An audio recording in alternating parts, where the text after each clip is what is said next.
Hey guys, it's Sheran with UVU Review. As you guys may have remembered, I was the host to Wellness for Wolverines, and we are going to be releasing this week unreleased episodes that I had with multiple guests.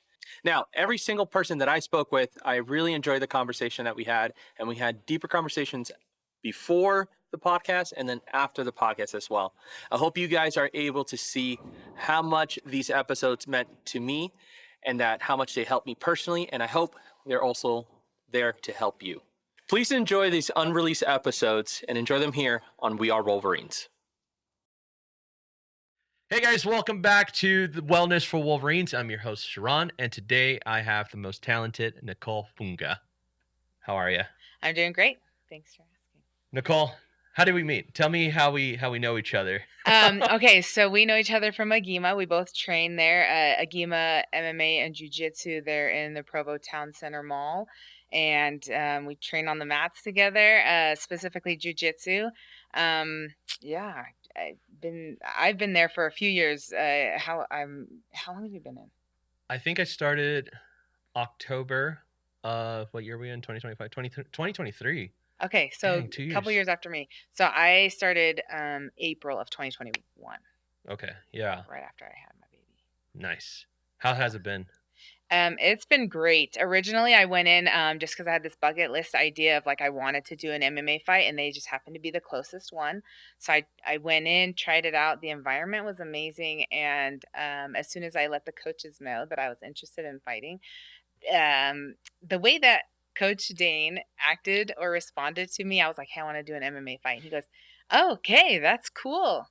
All right, let's have you come in for a couple of months." And he was just kind of tell me what the expectations were, and I could tell in his like the way that he was responding. I was like, "He doesn't believe me. He does not believe me."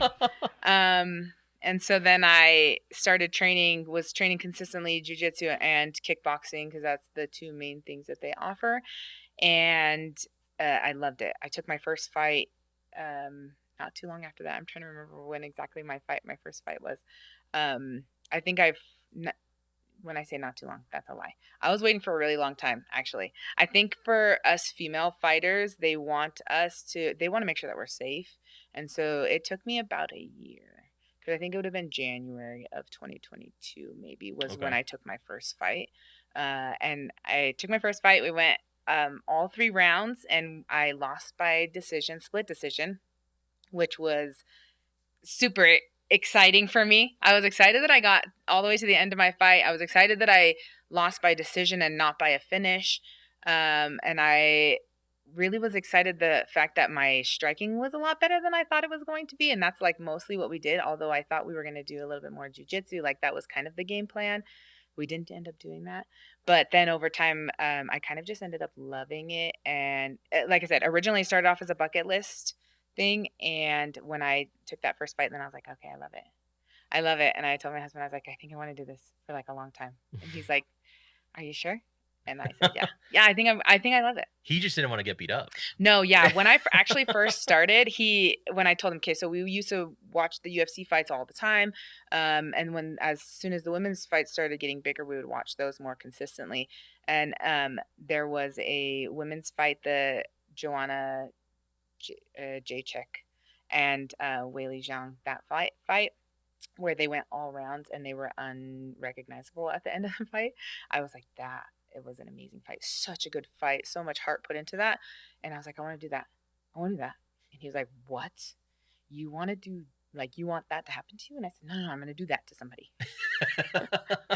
And so then he was like, okay, I mean, that's fine. You can do it. Just don't use it on me. Like, whatever you trained, like, please don't use it on me. And I was like, okay. Like, in my mind, I was like, okay, I'm going to try not to, because I think I'm going to get excited and I'm going to want to try it. Yeah. Because he's so much bigger than me and so much stronger than me, I want to see if some of the leverage techniques that we learn in jiu-jitsu, if they're actually applicable to people that are bigger than you. So I did end up using a few on him, but just in fun. Just for funsies, not for... Yeah, but he's still stronger than me, no matter what. Fair. So at least that's one aspect of life, right? Yes. Yeah, You're a fighter, yeah. and we have your championship belt here. Yes, hopefully we have wide enough where we could see it, and that is awesome. When did you win the championship belt? I won this championship belt. It would have been August of this year, leading up. So I had a baby February of 2024, and so then working back, my goal was to get it, take another fight. Not too long after that. So by the time she was 11 months, I took another fight. January of this year, I got a big knockout. That's my first win. Back in the win column, I guess, because the last fight that I took, I lost. And so I lost by decision. And so then my first fight of this year was a win by knockout, which was a great comeback. And then I took another fight not too long after that in May and won that one. And then August we went for a title. They offered me a title fight, and I was like, yeah, sure. Let's see if I'm qualified to do that. I didn't think my record was good enough to be qualified What for were a you, title fight. 2 and 3 and 4? 3. 3 and 3. Yeah, 3 and Nice. 3. But being on a win streak, that's what they were looking for or looking at, is just because I was on a win streak. And so they were like, let's just give this one to you. We'll see how you do with this one. And I was super confident, I think, going into this one, and we ended up winning. We went won by TKO in the second round. At the end of the second round, that it was a corner stoppage after the No way. second round. Yeah. Yeah, we kind of went in hard on this one. I was trying to finish the fight like super early. Yeah. I look back on that fight, so I was so excited about it. I was so excited about the fight. I was excited about the prep. I think everything before went well. I even thought like in the fight that I was doing such a good job, but I also, like I said, I was trying to go in to finish the fight right away, and I really put so much energy out in those first 2 rounds, that I was like, okay, strategy for the next 3 rounds if we have to go, because championship fights are 5 rounds. Yeah. And these were 5 3-minute rounds, and so I was like, okay, I'm gonna have to conserve my energy for the rest of this fight if this continues to go. And I was like, dude, I'm spent. Like, I was trying to put it all out there. And then I ended up getting the win, and I was so relieved. I was so relieved that I won that fight that I was like, dude, I don't have to go anymore. Then I watched it back, and I was cringing. Yeah, were you? I cringed when I watched my own fight, and I say that because there was so much that I was like, dude, I was doing too much. I was doing too much in that fight. I should have like just played my game and kind of sat back and waited a little bit more, played a little bit more smart rather than so aggressive. Yeah, we've got now. I know what my physical limits are, and so Okay. like for a championship belt, pace yourself. Put it all out in the end. Like if needed, put it all out in the end, not in the beginning, because if worst comes to worst, you end up going all rounds, then there's probably no way that I would have made it all the way to the end. But yeah, there's that. That is insane. Thanks. Just to stay here for a little bit, if you would have gone to a 3rd or 4th round, do you think you would have been gassed by which one? I would say probably, depending on where we went, 3rd round. My 3rd round strategy was gonna be to go to grappling, even though she's specifically a stronger grappler. It conserves energy a little bit more if I can get on top and put pressure on. Like, I'm pretty good at top pressure. Once I get there, that would have been my strategy, was Okay. that is just try and hold out till then. As long as I can keep control, that's where points are. If you're thinking strategically for points and Yes. conserving energy, you just need to be controlling. So if you're putting enough pressure, whether you're standing and striking and putting pressure and getting them backed against the cage, or if you have top position or some kind of dominant position in your grappling, whether against the cage or otherwise, then you get points for that as well, for Right. control. So that would have been my next strategy, is like not put out so much effort to finish, but instead just maintain control. Nice. So from the fighting world, we if anybody recognizes Nicole, she was in a day in the life video for the Church of Jesus Christ of Latter-day Saints, because you Yes. are a member. Yeah. You are a stake primary president. Stake primary So president, yes. that's a lot of work. It is. It is. Being a primary teacher is a lot of work, Yes, it is. let alone in the stake level. Right. Tell us about that. First of all, how did you decide that you wanted that calling? Yeah. And then how, from your fighting life, how does that transfer over to stake presidency and vice versa? Yeah. Crazy. I don't know if it changes from like the type of people that we're around, but I'm actually in the Polynesian stake. And so but I'm also familiar with a lot of people. We've moved a lot since being here in Utah. We've been here for about 15 years. And in that time, we've lived in Orem, we lived in Provo, we've lived in Spanish Fork and Springville. And so all those areas, we've been in different ward boundaries or different communities with different members. And so we've come across a lot of Polynesian people in our time here. And so a lot of people know me. And so a lot of people know who I am, and they knew that I was fighting before I got the calling. And so when the calling was extended to me, I was talking to my husband about it, and he goes, "They know what they signed up for. Like, they know who you are, they know what you do. So like there must be a reason why you're Yeah. being put into or given this calling." And that's kind of exactly how I looked at it too. And I was like, I don't know what it is, but there's like something there's something about what I'm doing, even if it includes the fighting stuff too, that is I don't know, inspirational, or just helps people know that really it doesn't matter what you pursue, as long as like what you're pursuing is dedicated to the right purpose, then that's when things will continue to progress and grow for you. And so the calling was extended to me, and then the people that I became associated with through the women that I serve with and things like that, we've been able to like grow a relationship and connection where some of them actually it's really cool how things work out. And one of my counselors, actually her sister, does some of the media stuff for the church. So being so closely connected, it's Nancy Moore. For anyone who knows Nancy Moore, she's amazing. She does the a lot of the media stuff for BYU TV and for the church and things like that. But she's the one who's kind of gotten me connected with things like that. And so they did that little snippet on my life, and I thought it was really cool because really, again, it just shows that everybody has stuff that's going on. Yeah. It's not just one, like we're not just one thing, we're multifaceted. I think especially women too. A lot of people are like, but I'm just a mom, or I only have time to do this, or I can just do this. But like, okay, that's fine, do that thing and be the best at it, or do what you can with it. And like, I don't know, that for me, it was that, like, as soon as I accepted the calling, it was like, okay, what kind of an example can I be for other people? How can I how is this going to keep me accountable to pursuing my like discipleship in Christ and things like that? And I think that it has, as I continue to fight. And the people that have reached out to me because I'm a fighter, and they're in the fight world as well, or the MMA world, whether it's jujitsu or Muay Thai or any kind of combat sports. They're like, I've been so hesitant. I've had multiple people reach out to me and say, I've been so hesitant to post about these things or speak about these things as a member, because a lot of people they speak down on it, or they discourage it because it seems violent. Right.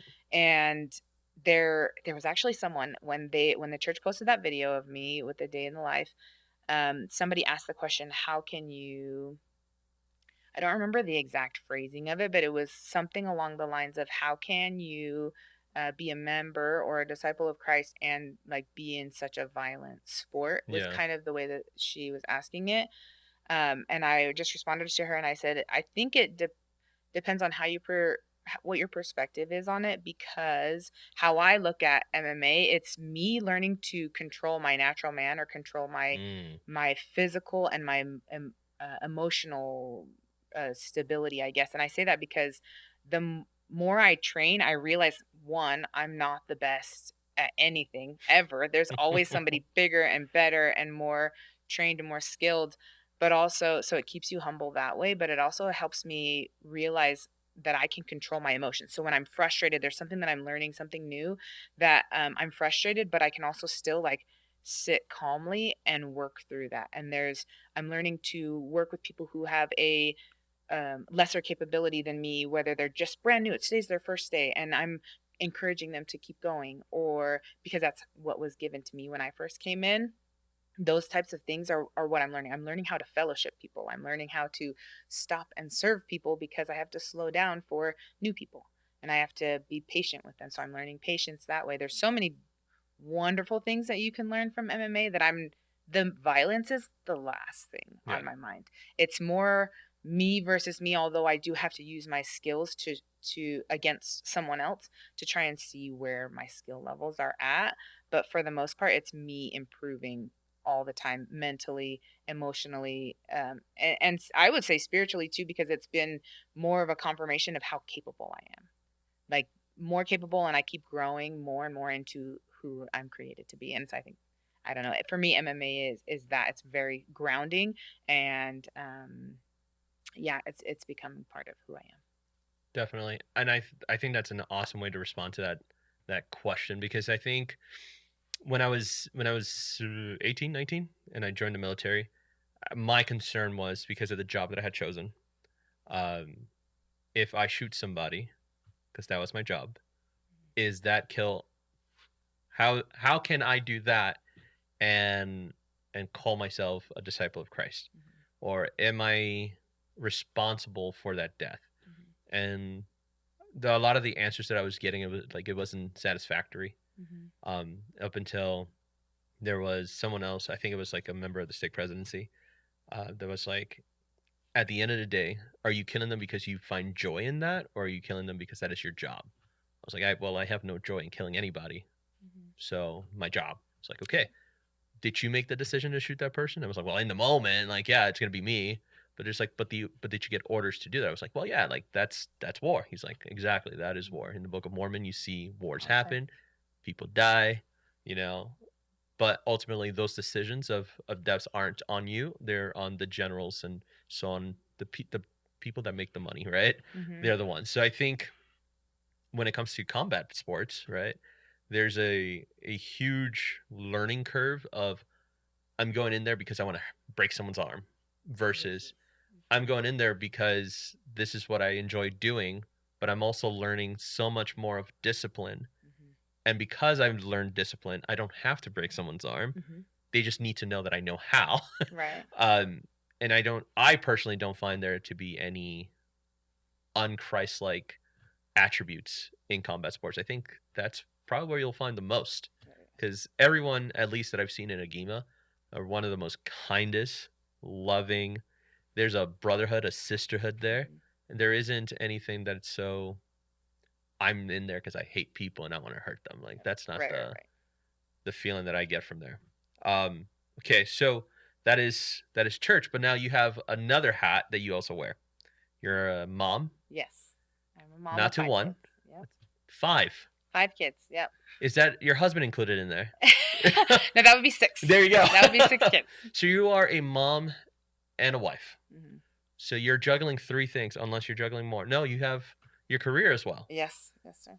And so we'll get to your career here in a second. Okay. Let's talk about motherhood and wifehood. How does that fall under the responsibility of being a stake president and being a fighter?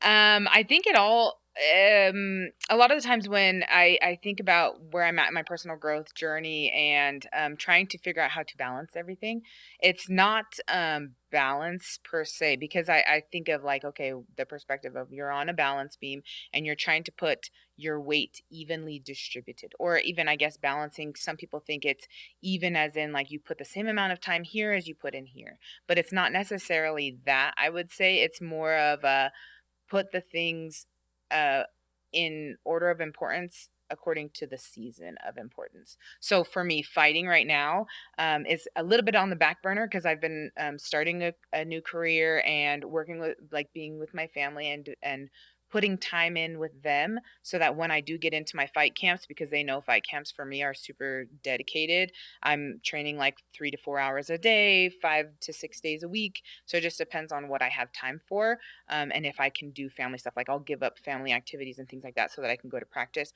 or late night hangouts or things like that, so that I can go to practice. So I'm doing all these things in seasons, because everything has its season and has its time. But in the midst of that, I'm also continuing to, like, when I'm with my kids, I'm trying to be as present as possible. And I'm trying to do quality over quantity when I can. And that's how I am trying to live my life with my kids, with my family, with my husband, is making sure that I'm not putting them second, but instead putting them primary, and knowing that there are some times that I have to give more time to other things, whether it be my calling or MMA, things like that. And as I'm doing that, I'm also trying to teach my family to be self-sufficient in areas where I would normally be needed. So, like, getting themselves ready for the day, making their own meals, or I'm trying to think what else. Oh, like even my baby, she's at 20 months, so almost 2 years now, and so my oldest is 11, and she's amazing. She's like the second mom in our home, and she has been so good at helping out when needed with the baby. And so she takes care of the baby when I'm not available or my husband is home, and he's taking care of all the kids. And he knows that that's in seasons. What's really cool about that is being able to be served during my MMA seasons when my family has to take care of the home and my husband's taking care of the home and the kids. And he's literally doing everything. I'll just say, hey, I have the ingredients for dinner. You got to make dinner. I got to go to practice. Hey, I have the kids' stuff is prepped and ready for them to go to school. Can you take them to school? So things like that where we're making compromises, I'll try and do as much as I can up to a certain point, and then he'll take the rest. But really, he's like the main provider and everything for our kids and family when I'm in fight camp, because when it's fight camp, it's fight camp. That is But life. it really is. And it's learning to not balance, but instead just give time to everything in its season. And I think, and I say that because, like I said, my husband has served me so much during my preps for my fight camps and things like that. And then we get hit with the news that and this is, we're about 2 years in now, knowing that he has stage 5 chronic kidney disease. And so he's currently on the list to receive a kidney donor, and he's now doing dialysis, and he does daily dialysis. It is in home, and it's peritoneal dialysis versus hemo, and they're a little bit different. But now I've had the opportunity to turn and serve him. So I'm helping him with things. If there's been times when he's been sick and down and he can't do anything for himself, not anything, but like meals and things like that are hard for him to get up and do on his own. But I've been able to serve him, and he would get like so frustrated and be like, I hate that I'm not contributing more to the home. But I have been able to turn and tell him, like, no, this is my time to serve you because you've served me so much. And so seeing that as he continues to serve me, it builds my desire to serve him. And then it just is reciprocated over and over again. And then our kids are seeing that, and they see us take care of each other, and they see us provide for one another emotionally and through meals and things like that. So then the kids are starting to do that too, and they're starting to help out where needed. And they see, oh, mom and dad have a lot of things going on, then let's help out too. We know how to clean the house, we know how to take care of ourselves, so let's do those things so that mom and dad don't have to worry about it so much. And then just always speaking gratitude to my kids and to my husband for the little efforts that they're doing, that like getting ready for the day. I love that you're getting ready for the day, and I love that you're ready on time, and I love that you helped make dinner, and all those things. The positive praise, the gratitude goes so far, and I'm seeing so much growth from my kids because we're continuing to like nurture them through verbal praise and gratitude and things like that. So yeah, we're juggling it sort of, but at the same time too, I think we're in a great place where we've put systems in place that have helped help us be able to pursue things on the side and still have a really great home life. That is awesome. How do you get those systems in place? Because I'm pretty sure that a lot of people who are listening or are watching, um, they'll probably think like, well, that's nice. She has a husband. She could do that, right? She has older kids that are able to help. So, but I can't do that. My kid is only a year old, or I'm a single mom or a single dad.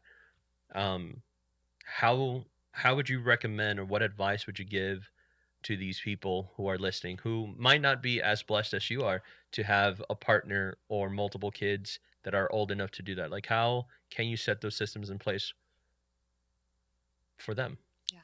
No, I like that question. It's super awesome.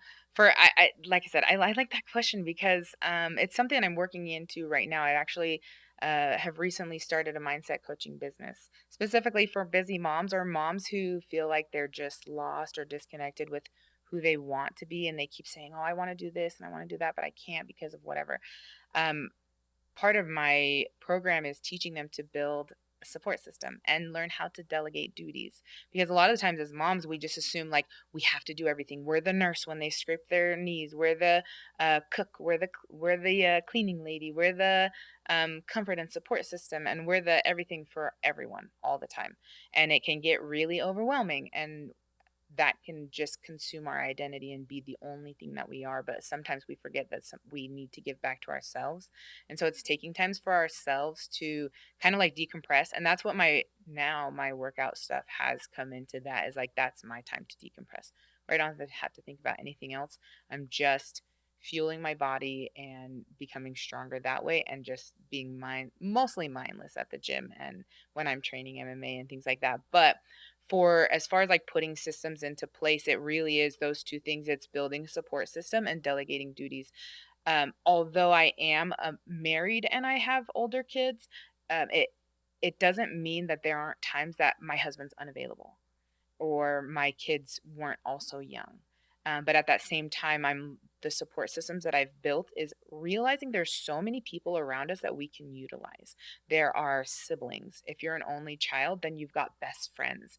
If uh, if you also have a religious community that you're a part of, that they are great.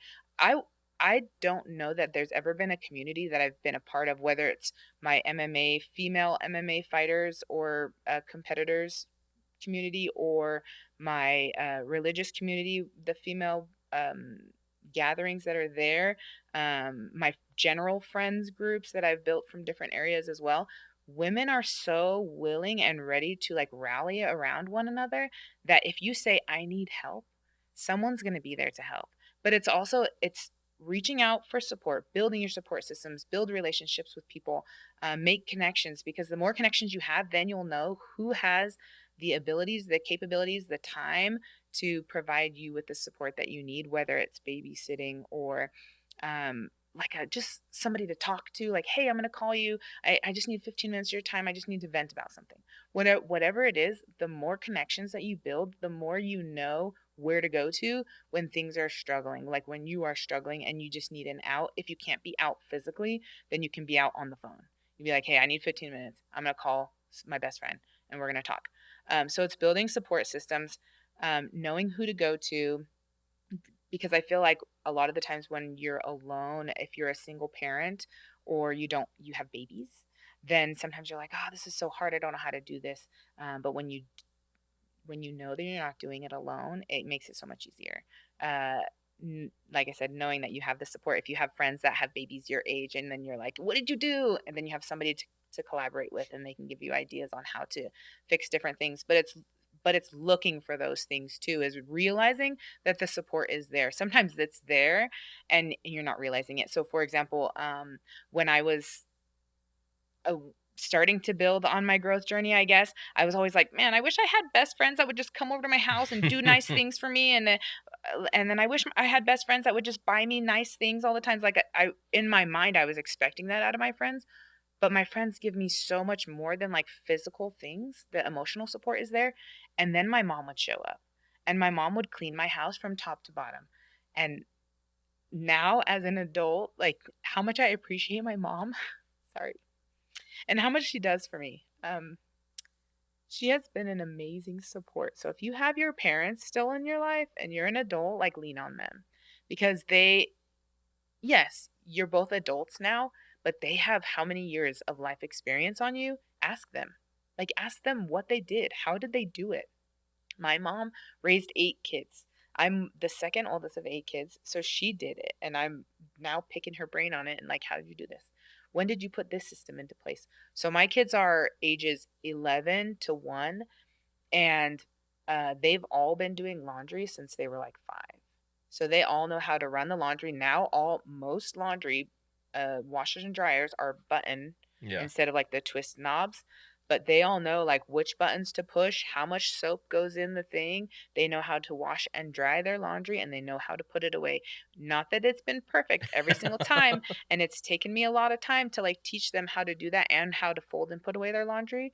But it's a system that when you invest a lot of time in the beginning, it will like multiply your time in the end. That's what I'm saying, like learn how to delegate stuff too, is you can't always do, if you have multiple kids, you can't do everybody's laundry all the time. Yeah. You'll be doing laundry every day. So like that kind of stuff, learn how to delegate duties. We have like assigned family nights, and instead of me planning a family activity that we do, now we delegate it to the kids, and the kids pick a family activity, and they teach us a topic. They pick a gospel topic and they talk about it, and we teach them how to bear their testimony on it. Like, what do you know? What does this teach you? What do you feel about it? And they lead that, and they assign the prayers, and they assign the music, and we do that. And that's an assignment that they do. They're also I'm trying to think what else we delegate to them. They like are mostly self-sufficient. They make their own breakfast. They help with dinner. Like, there's a lot of things that you can delegate to other people. Like, you can delegate to your siblings. You can delegate if you have roommates. If you're single and you have children but you have roommates, just say like, hey, what is I appreciate you've done this and this for me. Like, can you help out here? Or hey, can we swap off? Or if you are in a single moms group and you're like, hey, I'm gonna take all of your kids this day. Can you take all my kids this day? Let's do a kid swap, and I'll take all the kids, and you can go out and go shopping and do all the things that you need that day, and then we'll swap. So it's like figuring out how to delegate duties, because we cannot do everything on our own. Like, we're built in communities. We live in communities. We're born into communities, our families. And so, like, what is that for? It's because everyone has the potential to serve each other, because we each have different talents and strengths and experiences, and lean on each other. That's what we're here for. That's really what we're here for.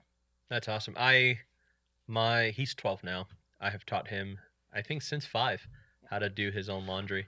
And it's easier when he's 5 versus now that he's 12, because he has way too much clothes now. But I think the fighting that we had when he was 5 was how much soap to put in the thing, because it needs to be clean, and they just keep throwing soap in there. But yeah, I have not touched his laundry since he was 5 years old now. He still sucks at folding clothes, and boys are the worst. They're the worst to learn how to fold clothes. And I'm talking about myself too, because I hate folding clothes. Oh, I even bought the little folding plastic thing because I refuse to fold clothes. It's just not fun for me. But he loves to just, like, he'll wash it, he'll dry it, and then he'll just throw it in his cubby, or he'll throw it in his closet. I'm like, dude, it looks like a cow chewed your thing and spat it back out. Now you have to steam it and or iron it. Like, fix it. And he'll be like, I don't know how to steam. So then that was the other thing. I had to teach him how to steam, because I was like, I'm not going to do this for you, because this is your consequence.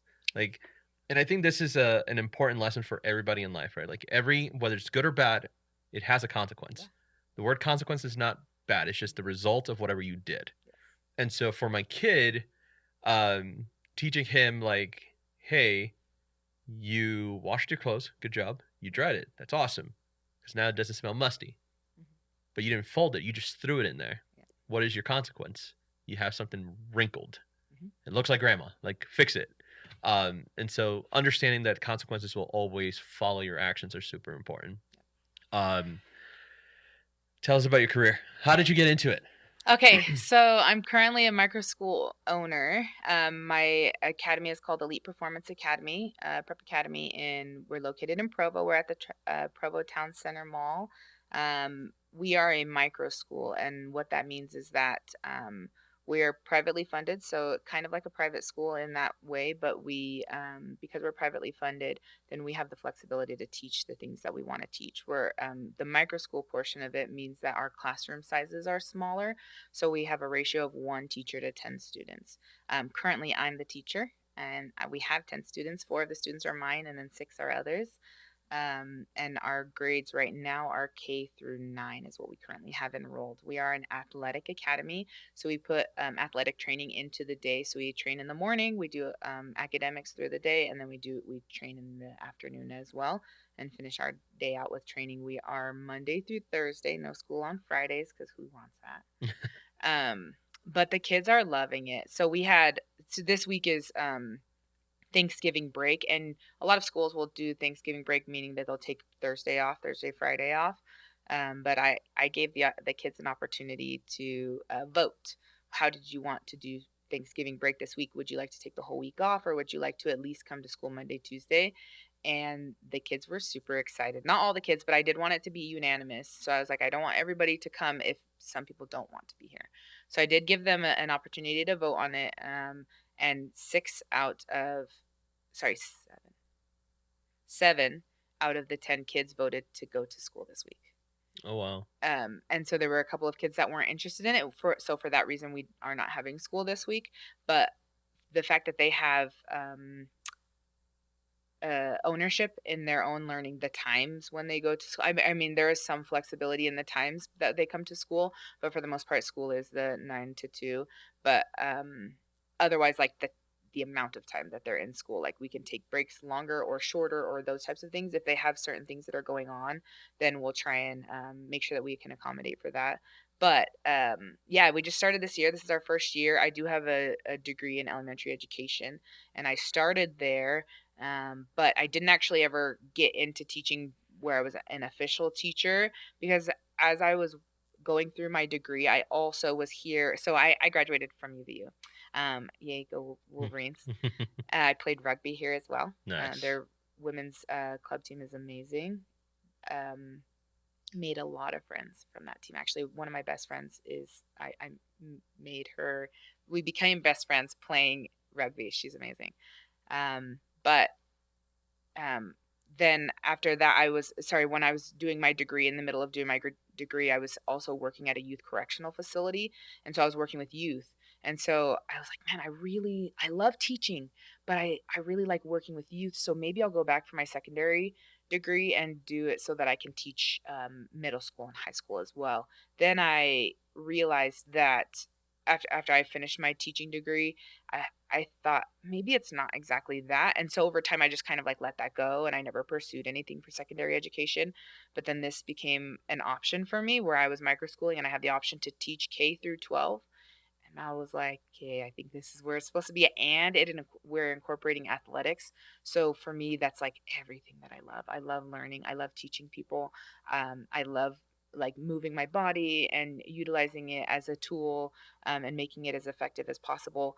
But then also on top of that, we teach, specifically at our school, we are emphasizing business and leadership, and entrepreneurial skills. And so for that, the kids have the option to, or opportunity to, be involved in real estate classes where they're learning the value of real estate investments and types of real estate investments, from flipping to long-term rentals, short-term rentals, things like that. The importance of areas that you purchase your real estate in, and the property prices and things like that. So they're learning a lot of those terms and learning a lot of those ideas on how to invest when it comes to real estate. And then we're also learning leadership skills, learning how to, we focus on one vocabulary word every month, where it's something like sacrifice and grit and determination and things like that, where we're teaching the kids the definition and then also giving them real life experiences and talking about it consistently. What does determination look like? How can you use determination? How can you use it in your vocabulary? How can you live by it? Those types of things. And it's helping to strengthen the kids and letting them see what their capabilities are and how far they can push themselves when it's workouts or learning something new in math or things like that. The mindset that it's teaching these kids, not only the physical training that they get, but the mental training that they get to, not just schooling, but other things as well. So this is, like I said, this is our first year being open. We've been open now for about 2 months, and we're loving it. The kids are loving it. They give good feedback all the time where they're like, I love this activity. Can we maybe try this activity in the future? So I do give them input as far as like what types of electives we learn. Right now we're working on a big engineering block where the kids are just wanting to learn everything engineering. They want to know like, how do things work and what are different simple machines that can be used to create new mechanics, building like bridges and building launchers and things like that, where they're seeing how physics works into engineering and heavy machinery and mechanics and things like that. So it's exciting for me to see the kids love learning and constantly be like, what is this and what is this, and being curious about it too, because I want the kids to know that no matter how old you are, you're never too old to learn. Like, learning will never stop. That's the one thing that we have left in us, no matter how old we are, is our minds and how much we can consume, how much knowledge we can consume. And so I want the kids to try everything, and I want them to learn what they love and then pursue the things that they love. That is so cool. And I think I didn't tell you this when we were previously talking, but I think the thing that I love most about your school is that it's breaking away from the purpose of schooling. Because when I learned, when I got my degree in teaching, was the reasoning that they even had schools was to teach kids how to do a task for 8 hours a day and not question it, right? So like that you could become a factory worker. It wasn't for educational purposes. It was just to train you how to be a factory worker, and that's it, how to be a body. Your school is not teaching that. Your school is teaching ask questions, figure things out, move on, right? And I think that is the most important thing, because at the end of the day, our kids are the future. And if they're just learning how to be a drone, it's not going to help us Right. be good, and it's not going to help them be better than us. Right. So I love that about your school. I have to say that. Thank you. You're welcome. Okay, so all in all, I would say you live a very busy life. Yes, I do. Our past episodes, we have focused a lot on men's mental health and how to overcome challenges and be better than what we are today. With you, let's talk about, as a business owner, as a mom, as a fighter, as a member of the Church of Jesus Christ of Latter-day Saints, and being in a leadership role in there. How do you, we talked a little bit about balancing and figuring things are in a season. You have 4 things, and so you fall perfectly within like having a summer, a winter, and so on and so forth. So that's awesome. I'm sure you don't treat it that way. But how do you keep yourself mentally fit to be able to deal with the stresses and the difficulty that each responsibility brings? I think a lot of it that I'm learning is like just communicating things. Like, don't keep things in. The more often the spoken word is so powerful that sometimes all you have to do is like speak your problems out loud and you're like, oh, I solved it. Duh. But you've been thinking about it for so long, and then all you do is speak it out loud and the answer is there. That to me is so powerful. I also connect it religiously to prayer, because it's the same thing. Like, you can have a prayer in your heart, but when you speak the prayer out loud, there's so much more power in that. Because you are hearing it, he's already heard it, it's in your heart, but you are hearing it, and that's when you'll begin to align with the things that you're speaking. That's why I say speak the things, communicate things that are going on in your mind. And like, staying mentally fit for me is like constantly self-reviewing. So at the end of every day, I have a gratitude journal, and I'll sit and I'll reflect on my day. And when I begin my day, I seen this this podcast where they talked about framing your day with a prayer. You set it up in the beginning of the day and you pray and you say, these are all the things that I want to do with my day. And then you end your day and say, thank you for allowing me to accomplish these things that I did through the day. But because you're doing it that way, I'm beginning to pray this way, where I'm seeing this correlation. You're recognizing that you did make movement in the direction that you wanted to. So your intentions were set, and then you're being grateful for the intentions that you set that day. And then I think it's always like reminding myself, the mental fitness part of it is reminding myself who I am and who I have the potential to become. So I believe that I am a child of God, and because of that, my potential is limitless. Seriously, if we understand this, then the things that we pursue are so much easier to pursue. We would never get down, not never, but when we get down on ourselves, it's down for a little bit of time, being like, oh, this is so hard, this is frustrating. But then it's getting back up and being like, okay, this is hard, this is frustrating, problem solve. What can I do next? What is the next best step to take to get me to build momentum in that area? And so it's like self-reflecting at the end of the day, setting up my day intentionally the next day, and then living in that, reminding yourself all the time, consistently. We're counseled all the time to pray always. If we're praying always, that means so when you see me walking around and I'm talking out loud to myself, it's just me making mental notes. And I'm checking in with myself and being like, okay, did we do that thing? Did we do the thing? Are we thinking about the thing? Are we trying this thing? I said I was going to do this in public, but let's actually do it. So it's me like pumping myself up a little bit and checking in on myself. But that's just something that I do to stay mentally fit, is that I'm constantly reevaluating what I'm doing, recognizing if I'm setting my intentions, and that I'm being grateful. So it's that, I think that's all the things, is like grounding myself in my identity that I am a child of God. But if I'm a child of God, then how do I maintain that identity? I constantly check in with him. I'm like, okay, I'm your child, but am I doing this thing that you want me to do? Okay, I'm actually gonna do this thing. Just let me know if this is what you want me to do. Okay, stop me if I'm doing something wrong. Yeah. Okay, and that's what I'm seeing more often, is that he allows us so much autonomy, where he wants us to build the confidence that we can do everything that we put our minds to, because that's what we're created to do and what we're meant to do. And so when we get out there in the world and we're like, but should I be doing this? I don't really know. He doesn't care. He's not going to tell us yes or no, don't do that. Right. If it's supposed to be for us, it will work out. If it's not supposed to be for us, somewhere roadblocks will continue to come up. And then you can know, okay, pivot, change directions here, because it's not it. It's not it. Yeah. That is awesome. Yeah. I like that. I think not lately, but yeah, within the last year or so, I've been seeing how constant prayer kind of affects life, and it definitely has helped me grow my testimony over time. I like to say, especially when I talk to bishops and stuff, and they ask questions, I'm like, well, I'm obviously God's favorite. I said that to a stake president once, and he was so taken back by it. He's like, what do you mean? I was like, well, there's been a lot of things, and I went into detail with him, that show that God is there consistently for me, even when I turn my back to him. And he's like, I love that. I'm going to use you as an example. I'm like, please don't.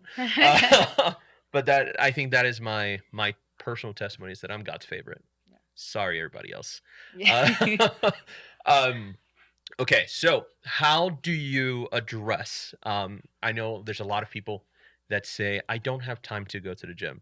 I was telling you earlier that I had seen your progress pictures, they're amazing. They're like a 10 out of 10. That's a hell of a progress. And so how do you address people that say, I don't have time to go to the gym? You probably have a lot of time to do X, Y, Z, hence why you look the way that you look. Mm-hmm. How do you address that? Because again, you're busy. Yeah. So how do you address and what is your recommendation as well to, I don't have time to go to the gym? I think it depends on what season of life that you're in. If you're asking me, like, mindset coach wise, I'd be like, okay, you're just making excuses. But being considerate of people's life situations and things like that. A lot of people think, oh, I need to have a gym pass in order to go to the gym, but it's really is. There was a thing that I seen recently, and it was like, you show me your life and I'll show you what you prioritize. And it would be that. So like, I could look at you and I could tell you these are some things, or I can have a conversation with you and I can tell what things you prioritize. And that can be like faith, family, freedom. Like that's the values that we live by at our micro school. But it's like, are those the things that you're living by? Can I tell that by the way that you live your life? And so if you want to be more healthy, then just take the small steps. So I used to make the excuse of like, oh, I don't have time. But now I realize like the time that I have is always before my kids get up in the morning, and when they're getting ready to go to bed, that's when I have time. Because usually a lot of the times parents are like, but I can't because my kids, they need me during the day. And that's fine. Maybe they do need you during the day, and please take time to be with them, but they don't need you when they're sleeping. So use that time to prioritize it. When your kids are at a certain age, they can start moving with you. They can be, as soon as they're walking, they can start moving with you, where they see you walking on a treadmill. So then you stand by them and you let them walk on a treadmill, or you go for a walk around the neighborhood with them. And my 1-year-old, she goes around on a walk around the neighborhood. It's not always with me, but it's sometimes with her siblings and sometimes with her grandma. And she sees them pushing her in their stroller. So then she wants to get out of the stroller and she wants to push the stroller. So she doesn't even care. She's out walking. She's moving her body. If you incorporate your kids in it, because that's a lot of the times the thing that holds us back is like, I can't because I have kids. You incorporate your kids, then they see like that's an important thing to you. And sometimes it's even if they are not interested in that, moving their bodies with you, then it's speak it to them. Just let them know this is a priority for me. I want my body to be healthy, and I want to be around for a long time, because I want to be here when you have kids and when you have grandkids. I want to be here to see your kids do all these things. And so in order to have my body be strong and healthy for when my grandkids are here, then I'm working on it now. I'm making sure that my body is strong. So if you don't want to go to the gym with me, or if you don't want to work out with me, that's okay. But I'm going to take some time right now. And then they'll see that, build that into their own identity and who they are, is like, oh, my mom wants to prioritize her health. And it's not, I need to get skinny or I need to look a certain way, but it is, I want to be strong and I want to be able to move my body, whatever that looks like. That's how we speak it in our house. Is like, I need you to be strong and I need you to be able to move when you need to move. Okay. And so if we're moving our bodies, that's what it's for. That's what it's for, to be as strong, to be the best version of ourselves. So whatever that looks like, make time for that. It can be 5 minutes, it can be 10 minutes. You can start small and do what works for you, but don't continue to put it off. Like, it's never too late to start. When I see my progress pictures too, and I think of myself, so it's been about 9 years ish since my heaviest till now, and I've not maintained it over time. I've fluctuated in between since then. So my heaviest was like 268. And then technically my lowest, like my lowest fight weigh-in was like 147. Holy So crap. that's like over 100 pounds that I had lost to that point. But like my healthy walking weight is 170. So I'm about 100 pounds from my highest weight. And that was over a period of, even my first fight, I took my first fight at 165. So that was 100 pounds at that time. And that was 2022. So that would have been 6 years from my heaviest to that time. So I had lost 100 pounds in 6 years. I didn't do it 100 pounds in a year. Yeah. I took it slow. And so if that's what you want, is to lose weight, then take it slow. But also now that I'm a mindset coach, if you can afford a coach, get a coach. I know a few. If you're looking for recommendations, reach out to me, because I know a couple of coaches who are amazing. My friend Caitlin, Eliza Katoa, Andrea Fawcett, she does Mama Lay Fitness. There's a couple of people that I've followed and or used, like I've asked them for pointers or things like that, and they have amazing fitness programs. If you can afford a coach, use a coach. A lot of the times that's what we need, is somebody that's been there, done that, and they can help coach us through, and they'll help get us through our mental blocks too. If we're like, oh, I just really can't, or this is really hard, or Yeah. whatever. If you don't have an accountability partner, they'll be your accountability partner. So stop making excuses. There's always time, even if it's 10 minutes, Yeah. if it's 10 minutes, and even if you're including your kids, whatever it is, start now. Start now. It's never too late to start. That is awesome. So it took you 6 years to lose those 100 pounds. Mhm. What was, food-wise, what was the biggest challenge? What was the food that you were like, I really want to keep eating this, but this keeps biting me in the butt? I think for me, it's sweets. My husband knows that. I'm like a big sweet foodie. I love ice cream. I love cake, like good quality cake. Love me Yeah. some homemade cookies. But I also really like candy, and I'm always down for trying new things. So like when these vendors come out with new things and they're Yeah. like, try this new flavor, and I'm like, yes, I will. They give me every time. Nerds clusters, Airheads, and Gushers are like my bee's knees of candies. Those are all my candies that I really like. And so if somebody has those, usually I can't say no. If I'm in fight camp, I will most likely say no. Nice. What food did you learn how to make healthy? Actually a lot of the sweet stuff that I've really Really? enjoyed. Yeah. So a lot of things you can add protein to it, and it not be a big deal. Sauces is another thing that I've learned to add stuff to it that makes it healthier and lower calorie. Things like ranch dressing. You can get ranch dressing packets and add it to cottage cheese and then blend it. And it's such a good, it's super high in protein, and you can have like a quarter cup of it and it's really good. You don't have to put that much seasoning in it, like less than a teaspoon of seasoning into like a blender of it, and it still flavors it really good. Anyway, so it's sauces is a big one that's like is high calorie that people don't think about. They're like, oh, it's just a sauce, it's not that big of a deal.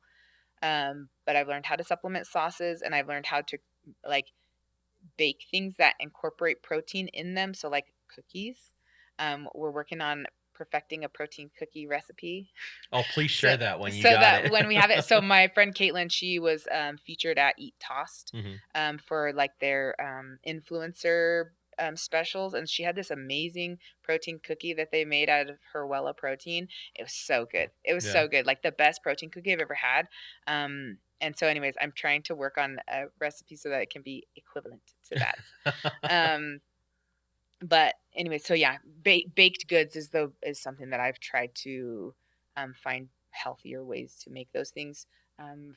Switching out protein into my pancakes, or putting protein into my pancakes. That's something that I really like. A lot of carb heavy things you can swap out for things that are less carb heavy, and supplementing full sugar items for like sugar free items. Yeah.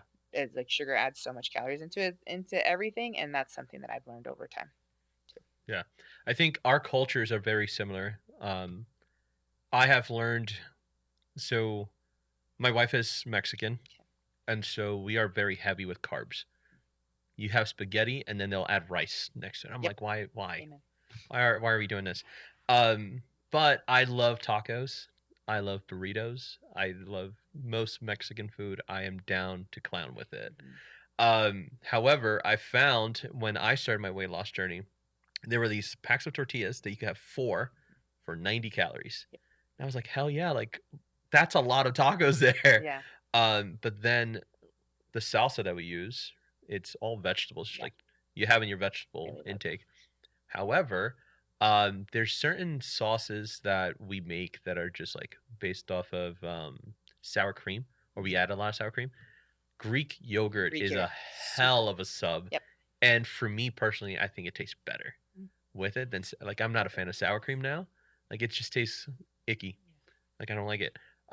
Also drinking regular soda now versus my like Coke Zero. I will go with a Coke Zero. Like, it messes up my stomach nowadays. And so I think learning how you could substitute and understand that it's still going to be delicious. At the end of the day, you just learn how to cook. We eat a lot of pork. I think you guys eat a lot of pork too. We've actually swapped it out. So with my husband's health, we've swapped out our pork. A lot of the things that we used to do pork, we now do turkey. Yes. Because it's a lean meat, but it's good, still good for his heart, and it's good. It's not as hard on his, like his inflammatory Liver, kidneys, stuff, and and liver, kidneys, all that. So we've swapped out a lot of stuff for pork for turkey instead. But I will tell you this: we used to do a lot of pork, everything, sausage, pork chops, bacon, like all of that, until we realized that it affects his health, and then we were like, okay, let's make some healthy substitutes. But yeah. Turkey bacon, I was surprised. My wife introduced turkey bacon to me one time, and I was like, I don't know what this is, but it tastes awesome. Like, I'm down. And then regular bacon started affecting me, where I would eat it and I would just feel disgusting. Like, it's insane how when we were eating unhealthily, you're perfectly fine. Yeah. Like, you go about your day, you don't realize that icky feeling that you're getting is because of all that grease and all that fat. But then when you make the healthy choice and you eat clean for a while and you go to dirty, you're like, oh, I don't like that. And then you just go back to clean. So that's awesome. But yeah, I think we've switched out. We don't eat regular bacon anymore. We purely turkey bacon. There's only certain things where we still eat pork. So like for the holidays, we have pork shoulder. But now it's easier to clean with like the fat, so there's less fat in it, and yeah, we just found alternatives to it. So that's awesome. So ultimately, we talked about how to deal with stress, talked about how to find time, but we all get depressed at some point. How do you handle your lowest lows? Funny story. I actually recently just had a low. Just everything going on all at the same time, and like feeling all the pressures and things like that. I think that a lot of it is like letting go of what we feel the expectation should be. And so, for example, and this was my low just recently, only a couple weeks ago, like a week ago ish, just over a week. I have been dealing with a lot of life stresses, starting a new business, and I quit my job to start my new business, and questioning that whether or not I should have quit my job, and the financials with all that, and like making sure that finances and stuff are still working for us and things like that. We moved into a house, we're trying to sell a house, so it's just like so many things everywhere all at once, and still trying to like be a fighter and a mom and fulfill my calling and all these kind of things. It is a lot. But I had a sparring session with one of my teammates, and he's amazing. I love him, but he's also really aggressive. But I love sparring with him because of how much he challenges me. And specifically in this sparring session, it was exactly physically like a physical manifestation of what was going on in my mind. A big a big thing that's going on that's really frustrating, and I'm making small adjustments to try and make things work, and then so many things just start hitting me all at once, and then I'm just playing catch up. Like that's how my life is. And then that's how the sparring session went. And so it was that he's big, he's a big guy, and he's hitting me hard and throwing some hard kicks, heavy kicks and stuff like that. And I'm making adjustments and I'm making adjustments. And then he starts seeing that I'm making adjustments. So then he makes his adjustments and he starts hitting me with these little flurries. And it's frustrating me. And I'm mad because I'm not being able to do anything about it. Because I'm like, okay, what do I do now? It's the second guessing myself. Like he's so experienced. So like, do I even have enough to defend myself? Do I even have enough knowledge or IQ to react to him? And then he pops me once and my nose starts bleeding. My nose was already bleeding before this, but my nose starts bleeding. So then I'm also dripping blood. And so that kind of sparks some red flags in me. And then I'm like just shelling up and he's still hitting me with flurries and he's seeing that I'm more like defensive than anything else. And he's like, then he's still pressuring me, but then coaching me. He's like, do like this, work like this, do like this, keep moving, don't stop. And so I'm like, that is how I feel in life, is that like life tells us like, don't stop, like keep going. But I know that I can keep going. And so I was like, okay, I'm still working. It's frustrating and I'm bleeding and I hate that I'm bleeding on him, but there's blah, blah, blah. And so there's just so much stuff going in my mind and I'm just trying to play catch up. And then that round ends and then I just start having a panic attack. So I had to like walk off the mat and I couldn't breathe. And I was trying to take these deep breaths, but I couldn't. And my breaths were super shallow. It felt like somebody was sitting on my chest. And I was like, okay, my gosh. So I had to like take off my gear, which was at the time feeling so suffocating to me, but it was only my gloves and my shin pads. Yep. And so then I'm walking around and I went outside for a second and I went in the bathroom, cleaned my face, and I'm still trying to breathe. And there's still shallow breaths, but I'm like, okay, I need to stop. Okay. So I was able to finally take some deep breaths. And then they were like, are you gonna get back in? So I got him back in for another round. And then I left and I got in the car and then I just started bawling. And I was just overwhelmingly bawling. And I called my mom. I talked to my mom. My mom's amazing. I love her so much. And then I talked to my husband. And that is when it's super hard and super overwhelming. That's where the support system that you've built, it comes in. Because when you're low of lows, all you have to do is talk about it. Like just tell people that you're going through something hard. So many people are way more understanding than we would assume they would be. They'd be like, you think, oh my gosh, they're judging me. Oh my gosh, I'm not the best. Oh my gosh, they see how messy my life is or whatever. People are so much more understanding than we actually give them credit for. And so that was just an eye opener for me, is how supportive people can be, specifically your support system. You get to hand pick who is your closest circles, and even then who's your next circle out from that. So if everybody in your close circle is unavailable, then who's the next best? I actually tried to call one of my sisters and she didn't answer her phone, so that's why I called my mom next. But my mom next, and then I saw my husband when I got home, and then he just saw that I was emotional and he's like, are you okay? And I was like, yes, I'm fine, and I'll just talk to you about it later, because I was on the phone with my mom. And so then just talking through it with my mom, talking it through it with him, and then I was able to talk through it with somebody else later. And all of those times talking about it, then in my mind I'm building the strategies. Okay, what tools there I already have, like what are things that I already know to do as the next best step to get out of this situation, so that I'm not just stuck and I'm feeling my feelings. I'm allowing myself to like feel what I'm feeling and realizing my physical manifestations to my mental stuff that's going on. And so it was just cool to see like the support that I've built and how reliant like how much I can rely on them. I think yeah, that's what I do with my lowest of lows. I just talk to people, just letting them know like, hey, I don't mean to dump on you, but like these are some things that I'm going through right now. Just so you know, I'm not perfect. I'm not perfect. My life sucks sometimes too, but like you embrace it and you realize, and then you just move on from there. Next best step. That's awesome. Thanks. I think we should end it there. Yeah. I think that is the best advice you could give to anybody. But yeah, so thanks. Thank you so much Sharon. I appreciate your time. No, I appreciate yours, because you are hella busy, and so thanks. Doing this is awesome, and I think your words are definitely going to inspire a lot of people, and definitely encourage them to go out there and move their bodies. So tell the people where they could find you and where they could reach out to you if they must. Cool. I am on social media, Nicole.Fuga10 on Instagram and Facebook. You can just find me Nicole Fuga. And then my school, we're eliteperformanceacademyprovo.com. You can check us out from there. We also have a social media page as well, elite_provo on Instagram, and you can check us out and see some of the things that we're doing in school. Awesome. Thank you so much. Thank you. Hey everybody, thank you so much for watching today's episode of We Are Wolverines. We hope you enjoyed it. Make sure to like and subscribe on YouTube and follow us wherever you listen to podcasts. And also, we would love it if you shared it with your friends and family because we have a lot of great content coming to you this semester. See you next week.